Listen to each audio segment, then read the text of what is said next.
11 loose firearms na inabandona ng mga armadong grupo sa barangay Pimbalacan at Tucanalipaw, Mamasapa noong Maguindanao del Sur ang napasakamay ng militar matapos isumbong ng isang concerned citizen ang kinaroroonan ng mga ito. Umaabot na sa 73 ang kabuang armas na nakumpiska ng militar sa lugar nitong linggo. Idetalye mo, Naptali Bendol.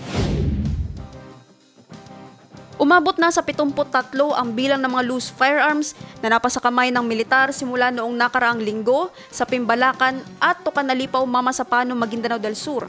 11 armas pa ang inabandona ng mga armadong grupo sa lugar ang nadagdag sa bilang. Natagpuan ito ng militar matapos itong ipagbigay alam ng isang concerned citizen at 30 ng Nobyembre. Ayon sa 6th Infantry Division, isinumbong ito kay Lieutenant Colonel Uji Villan, Commanding Officer ng 33 IB, habang nagsasagawa sila ng pulong-pulong sa Barangay Gymnasium ng Tucanalipaw ng nasabing munisipyo.